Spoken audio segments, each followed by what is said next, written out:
is it a means to an end? Yes.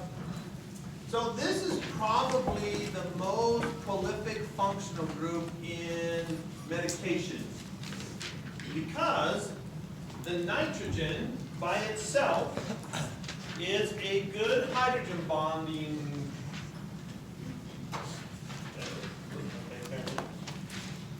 There we go. Can hydrogen bond, right, with something. It also is, doesn't really have a charge here, but it can pick up a hydrogen and then have a charge. So it has the ability of becoming more polar or less polar. So in other words, it has the best possibility of absorbing in the GI tract, then becoming protonated or surviving because of its polarity throughout the blood, going to a cell, absorbing into that cell, finding the receptor. So this is probably the most popular type of medication med functional group that you have. So it's hard to find a medication that doesn't have an amine on it. So this is the amine chapter. We're gonna introduce you to some awesome amines. We're gonna talk about the boiling points, the melting points of amines, and think about that. If I was talking about a propylamine or a propanol, who would you think has the higher boiling point? The alcohol or the amine? The alcohol does, because it's more electronegative, more polar. So learning it that way always allows you to understand it, especially when you don't, when you see it in a different way. If we were to just stick with pKa charts, you'd need a pKa chart to kind of understand it. So that's kind of one of the things that we like to do. Properties of amines, it is polar, so it's kind of like alcohol in its polarity, and also because it's not quite as polar as alcohol, it won't be quite as soluble in polar solvents. Still be soluble, but you probably will see that an alcohol stays soluble for 1 carbon longer than an amine or something. So we'll see if that's true. I could be wrong there, but it is a basic. It's a very good Lewis base. So we'll talk about the salts, and then we'll talk about the alkaloids. So this is a very good general kind of, it's not so heavy like the last one was. So it's a good mix of these two together. So this should be a little bit lighter. What are our goals? What are the different types of amines? Oh geez, that'd be, you want to just say primary, secondary, and tertiary, and that's true. It's just that they count them differently. That's a big thing, and that's something that I would highlight in, I don't know, whatever your most offensive color is, one that you can't hardly stand, highlight the primary and secondary and tertiary amines when we get there, because it's very different than what we've done so far. So that's something that's a mistake that we made. How are amines named? Hey, the IUPAC will allow you to name them a variety of ways. So that simplifies the nomenclature, the naming of it. What are the general properties? Well, that's going to be the hydrogen bonding, the solubility, the boiling point, the basicity. That's the same. How do amines react with water and acid? Well, amine is a Lewis base, so it will pick up the proton off of an acid, and it's pretty close to a water, so they would probably go back and forth. And then, what are alkaloids? Well, those are, properties derived, those are amines derived from plants. Back in the early days of medicine, we just went out to, well, what a great job too. As a medicinal chemist, we would just, go to the depths of the sea, wherever we wanted to go to the frozen tundra somewhere. I think Dr. Pierce tracks rodent droppings and a few things to see what if a rodent eats a plant and in its feces creates an anti-cancer drug? We don't know that. Because in the early days, we used to just get, because based upon Chinese, Native American culture and all of those early cultures, we used to just go in, and this is where that herbal thing comes from. This is where, St. John's wort comes from, and all the natural oils and those types of things. So, and there is validity to that. I know my pharmacy people don't want to say that, but the reality is if you can find something in a plant that's got exactly the right structure, you can also find its precursors, and maybe your body will take care of that.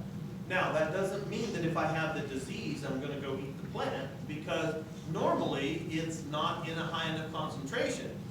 But what it means is if I'm prone to a certain disease and I eat the plant, I probably won't get it like eating the plant. So there needs to be a marriage of the naturopathic and the, what's the other one? I can't remember. Homeopathic, the doctor pharmacy link. I would love for a student to go in and identify out of all those different natural plants and oils and herbs exactly what the structure is that resembles the disease. Now I can tell you this, any compound plant or whatever that they say cures this, and you look at it and it's like a long chain fatty acid, you know that that's baloney. Because it has to have that typical three-dimensional structure to go in and fit that active site, okay? So, then there are scams out there, but then again, there are drugs that you take that so many years down the road, you're like, well, so now I'm having a heart valve replacement. Why? Because I took this drug. So now I've lost, and this is a reality of the pharmaceutical industry. Pharmaceutical industry will get something that will work. But where else does it go? You see, once you take a drug, whether it's IV, IM, suppository, oral, it goes through what goes through your blood system and goes through what we call first pass metabolism. Your liver chews on it and turns it into something else.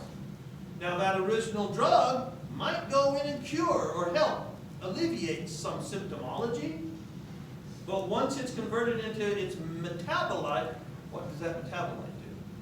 And down the road, a lot of those metabolites have caused disease. So if a pharmaceutical company can make $40 billion off of this drug, and if it kills 23 people and it pays out, you know, several $1 million, even if they pay out $1 billion, they made $40 billion, they had to pay out $20 billion, if it was $1 billion a person, and that's not the case. It's usually 3 to 4 to 6 to 10 million. They've made money, and they are in the business to make money. So we used to not fast track drugs. We used to make drugs be tested on a variety of animals, but then people got upset about animals, protect the animals, and so guess where we test them on now? You humans. Now for me, I love my dog, but if it comes between my dog and my child, I want to test it on my dog. You know, and you can hate me for that, but that's a fact of life. So when somebody close to you dies because we couldn't test that on a monkey or a rodent, be sure to donate to PETA, because that's what stopped all this, and that's my own. Okay, anyway, yes? I just think it's interesting because, isn't that how different side effects occur as well? Yes. Because my mom had an anti-heartburn medication, but Metadine, ranitidine, something like that. yeah, but it caused her to have low sodium levels. Mm-hmm. And it was, I think they said it was 2% chance to become the 2% of people that would have that side effect. Yeah, and that's what you're taught, or at least that's what the doctors are taught, common to common. 75% of people will respond to this, so that's your first line of defense. And your doctor says, hey, if it doesn't work, come back in 2 weeks, right? And come back in 2 weeks. Well, a throat nodule presents a lot like a sore throat, and they'll give you the first virus. And then it's like, oh, that's not it, well, maybe it's strep throat. Let's just give you this Virusept and some amoxicillin or a Z-Pack. Come back in a couple of weeks. Well, the reality is now it takes you a couple months to get in to see your doctor. And then pretty soon it's like, well, let me send you to the eye, ear, nose, and throat guy. This is a true story. It says, oh, you're a teacher. You talk a lot. So you have these things right here that can also cause pain. And this is why I go to my students, first and foremost. When I walk into my doctor, he's a student, I got a sore throat. It's not strep throat, it's not viral, and it's certainly not one of these things, you know, because it's in the back. It feels like it's attached to my vocal cord, type of thing. And if I was to wait through that regular common to common process, I wouldn't be talking right now because of throat cancer. So there is that probability.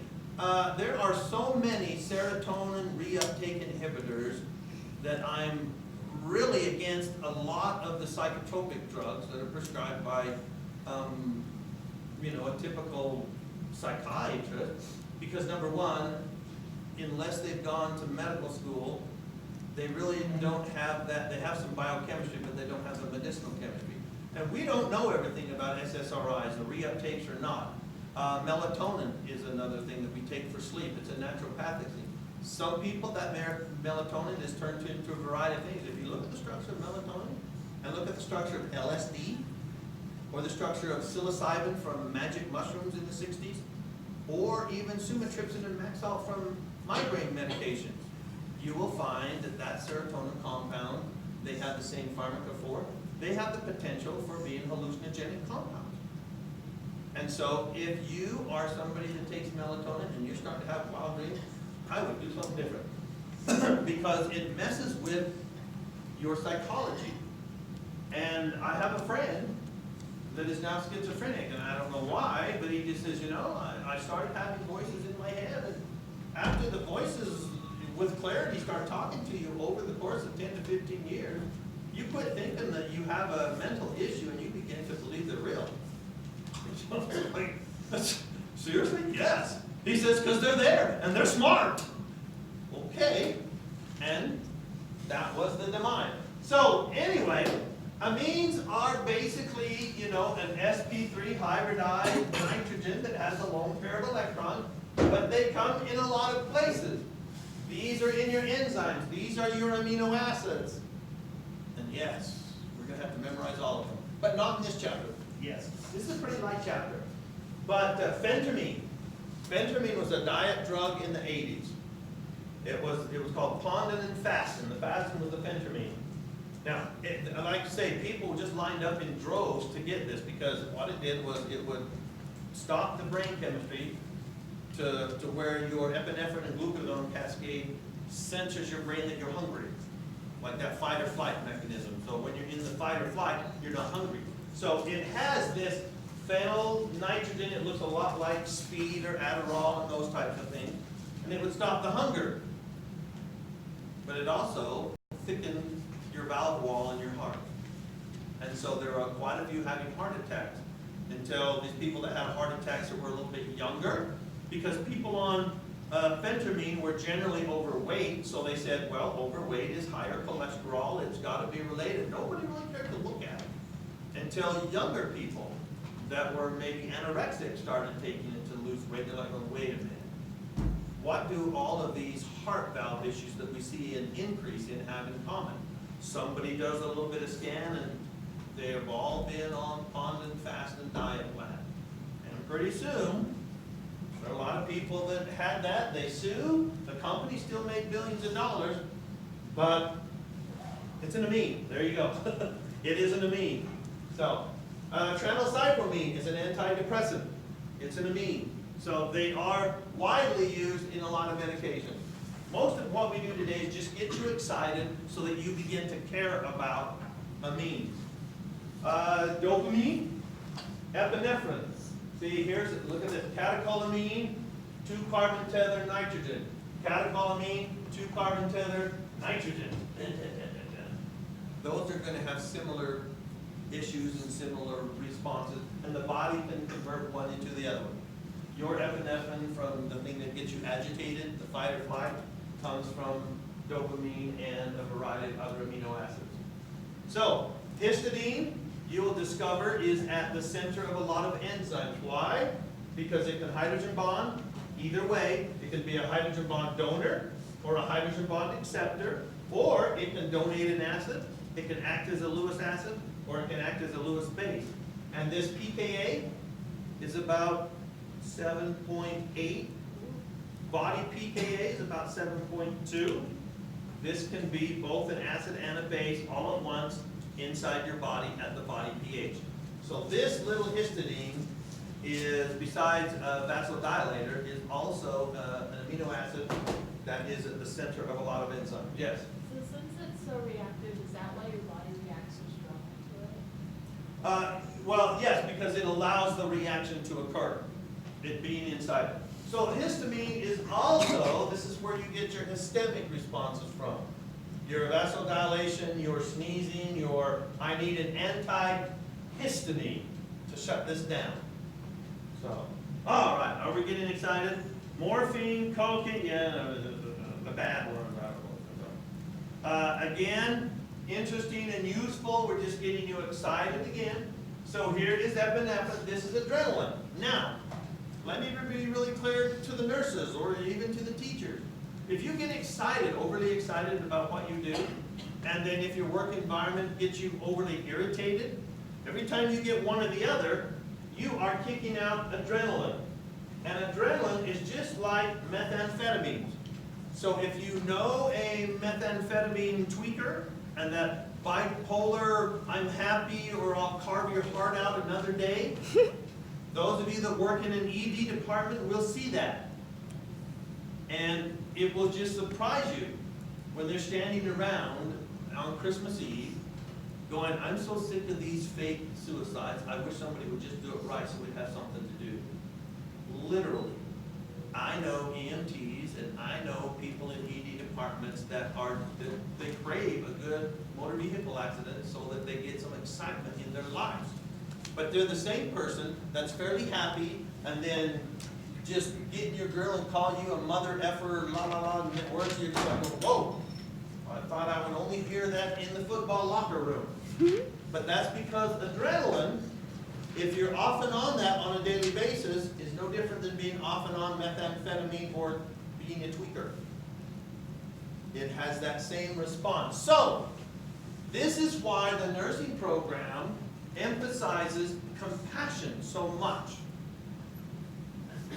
It's so competitive to get in that a lot of times there's a competitive anger amongst pre-nursing students. But all that says is that you don't have the compassion to be a nurse. And that's one of the things that they look at, is that kind, gentle, loving. All right, looking at noradrenaline and even mescaline. This is different than tequila, but mescaline, this can be also, this comes from the peyote plant. You get it off the reservation over in southeastern Utah. Don't ask me how, well, that's where I'm from. Let's just not talk about it. Let's just move on. All right. Sumatriptan, max out. Okay, that's enough exciting things. Also, the smell of dead people, cadavers, cadaverine. Amines stink, either like death or fish, or rotten fish. Putrescine is part of a breakdown product of dead people. So cadaverine and putrescine is where you get that, oh, that is a putrid smell. And we'll just ignore that one. Physiologically, I think you all know where that comes from and what it is, and it has its own little characteristic smell that you may or might not know. Just should have shut right up, Ty. It's Friday. Dyes. Also, your dyes are amines. So, amines are just about everywhere. This is an interesting thing. Yeah, some German guy, I'm sure I have it on here. Yeah, Gerhard, yeah, what's this dye? I have no idea how to say that. But it's a purple dye. And he noted, I don't know how the purple cloth got on the agar plate or whatever, but it was one of the first antibacterials, these sulfonylamides. And this is still used in veterinary medicine. But when I grew up as a boy, we didn't have penicillin. This was my main source of an antibiotic, mainly because it probably became on the farm. It was in the 60s, and we would get it for the cattle.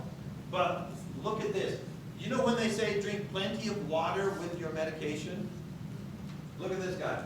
I can hydrogen bond 1, 2, 3, 4, 5, 6, 7, 8, 9, 10 times. So if you take one of these, you probably need to have 10 times that water or it's going to dehydrate you.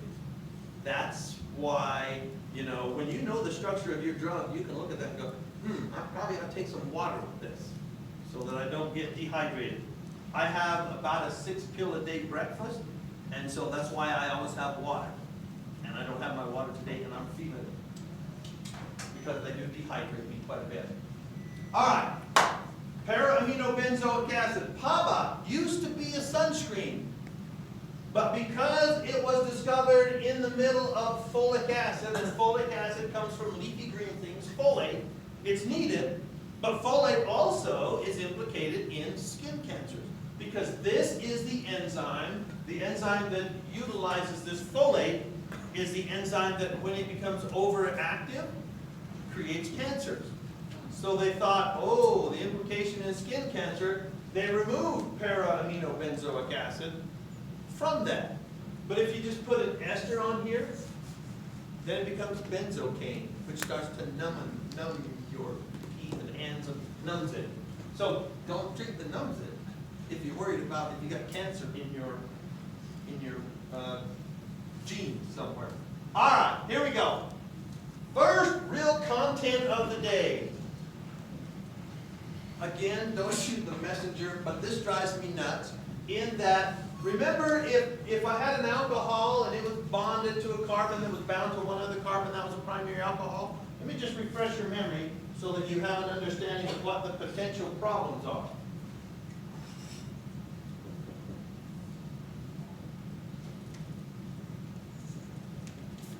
Primary, secondary, tertiary.